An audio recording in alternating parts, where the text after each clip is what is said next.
Okay, I got two plays for you guys today. We got the Chargers defense versus the Detroit Lions offense. And the Chargers gave up two long runs that they really didn't have to give up. Let's go to the end zone copy, and I'm going to show you guys what happened on this play. Okay, first off, you guys always hear me say that in order to win football games, you got to run the football and you got to stop the run. Well, the team that won the game was the Lions. The Lions had 200 yards rushing, and the Chargers had 98 yards rushing, and the Chargers also had a turnover. Those things you can't do. You got to be able to stop the run. You got to be able to run the football. On this play, of course, the Chargers run a 3-4 defense. They run a 3-4 defense, okay? They got three down right here inside, the tackle, and the nose, okay? This tackle's in a 4-eye technique on this offensive tackle. He's in a 4-eye inside technique, okay? He's in a 0 technique on the center. And this guy right here, I don't know what he's in. I don't know if he's in a 5 or head up, 2-gap. I'm not sure. You guys already know how I feel about 2-gap schemes. 2-gap schemes to me is outdated. A lot of these teams that run 2-gap schemes, they get a lot of yards run on them because they got these guys up front guessing on what this guy's going to do. He could be a 2-gap scheme here. Let me explain what happens in a 2-gap scheme. If the run start this way, if these guys blocking the run start this way, this guy's responsible for the outside gap. If the run go away from him and these blocks start away from him, he got to get over the top. He's responsible for this inside gap. But it's a lot of guessing because you got to see this guy and you got to be good at this with your hands attacking, but you're shuffling. You're pretty much going sideways a lot. You're going sideways, and it don't allow you to attack and set a new line of scrimmage. And in today's game, you got to set a new line of scrimmage. So you either want this guy in a 5 technique or inside in a 4-eye and just let him go attack and let these backers have the other gaps, the open gaps, okay?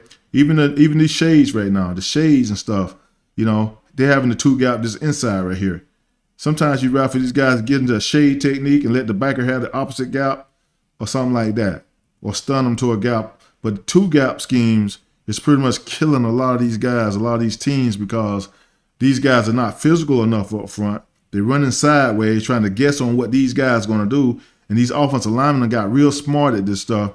Sometimes they'll give you a head fake and get you out your gap or out your fit and put you on the wrong side of the block, and they got exactly what they want. So I'm not a big fan of the 2-gap scheme. I am a fan of the hybrid schemes that put these guys on edges or put them on the outside halves of these offensive linemen and let them go play. Okay. Now on this play, what's going to happen is right here we got a 4-eye technique. And we got an outside linebacker outside here. Now I'd rather for him to be down here in this crease. This guy's off the ball. This is tight end. He's off the ball. I'd rather for him to be down in this crease, keying this guy right here. This is his key.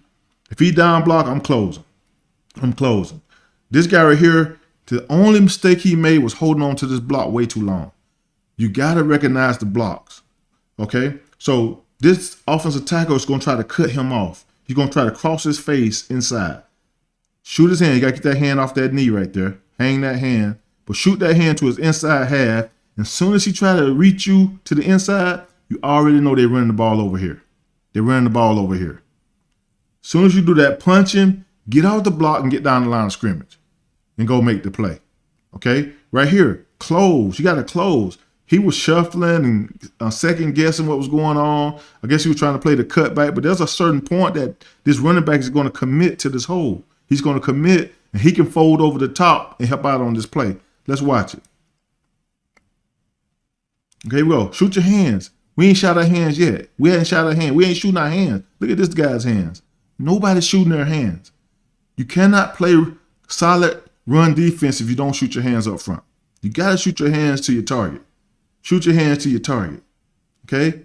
And then we come up out of our stance to coming out and go get these dudes. Now, he's going to end up getting knocked off the ball here. You know? And this guy going to end up missing the tackle. And this guy going to end up just staying out here and never fold underneath to help out on this play. Okay? Look how long this D tackle stays with this block. Look how long he stays with this block. He's still with the block. He's still messing with the block. He could be getting off of that running right now. Cutting his off. If anything, get off and go get it. Now he would be perfect if he closed. It's too much air right here. He got to take this air out of this. That's why he got to close. Got to close, see everything, and then go play football. Okay? We still holding on to the block. I'm going this thing Still holding on to the block. We should be off the block already, making the play in the backfield. And now we're getting knocked off here, getting knocked off the ball here into the linebacker. Okay? But now he gets out the block. It's too late. He reaching. He can't make this tackle. It's too late. He still ain't folded underneath. The back's committed. We got to fold underneath to help out. Get this play on the ground. What we waiting on right here? What are we waiting on right here? We got to fold to get this on the ground. And by not doing that, we allow this back to get outside and go for a long game. Almost score here.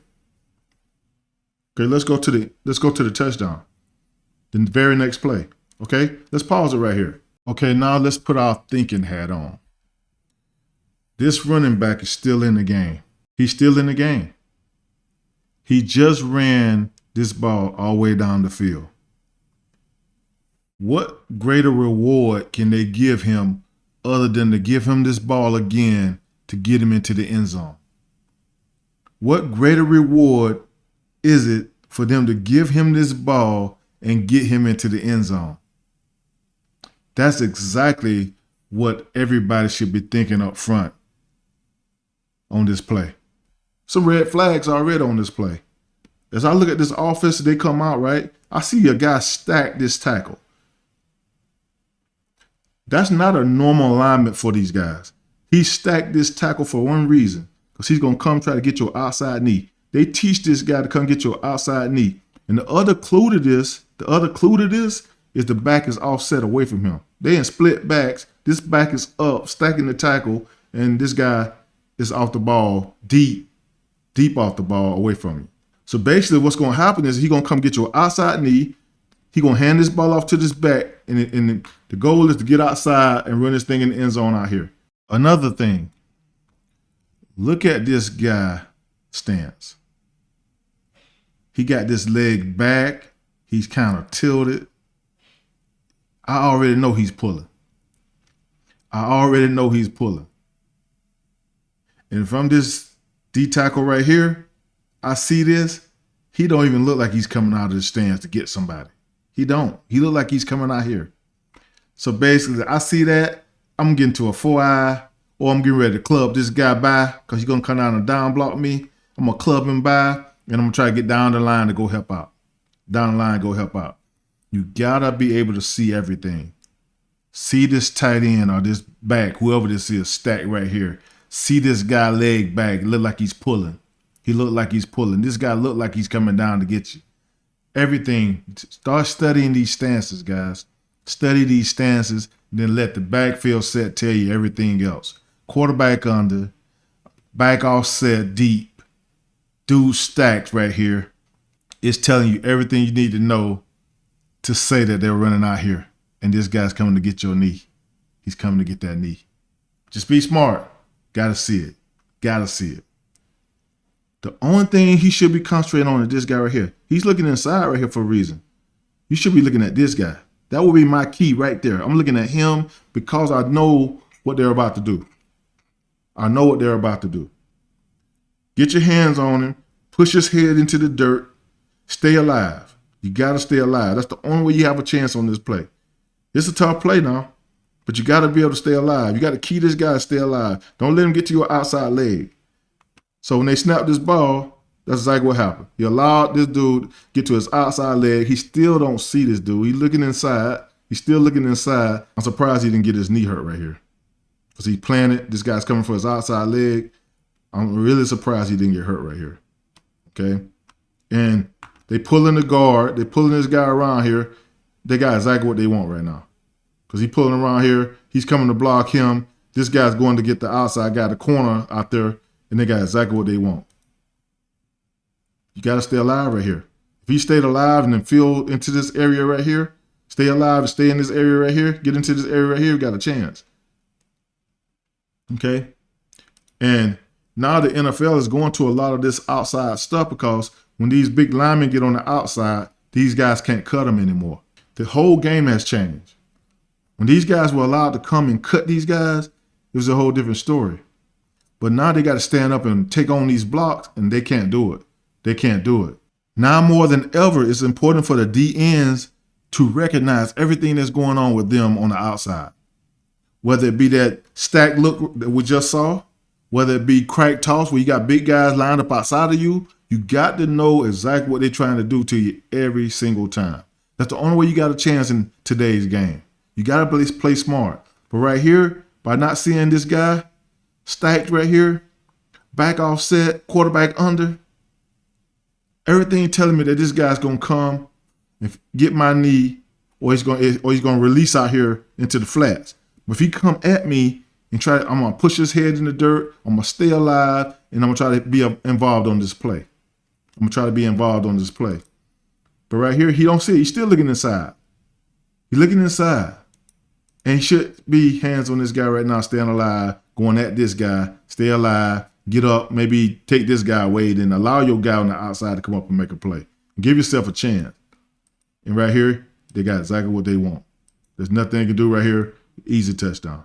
Easy touchdown. Now on this play, I always say alignments in football is so important. Alignments in football, especially on the line of scrimmage, D-line, your alignments are so important.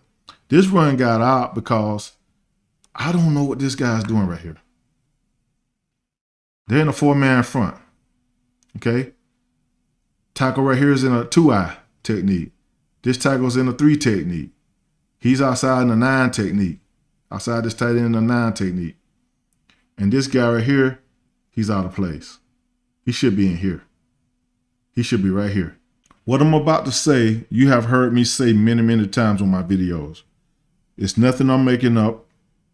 It's nothing new. It's standard for defensive lines. You cannot have 2 gaps in between your guys up front. You cannot be 2 gaps removed and put yourself out here with the back being at home. The back's at the home position. Quarterback is under. You can't do it. He got to be right here. This right here is a small receiver. He cannot come down and block me. He's too little. I'll toss him out the way. I'm not worried about him. He's worried about this guy blocking down on him because they're so tight. You cannot worry about that. Here's your key right here. This is your key. Line up right here.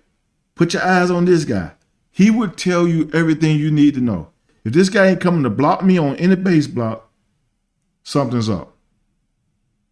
But he's down blocking right here. And we out of place. We out of position. We got to be right here.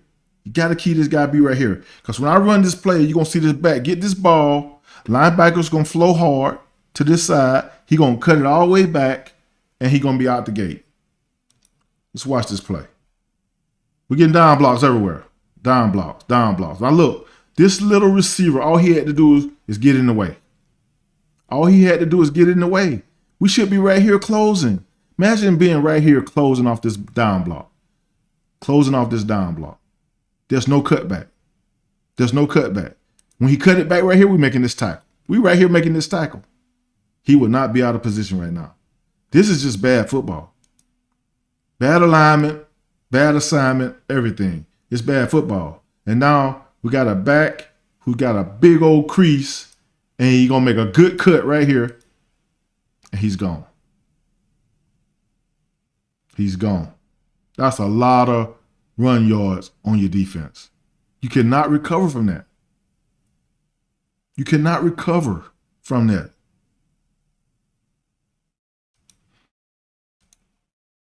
First thing, quarterback's under center. You got a back at home.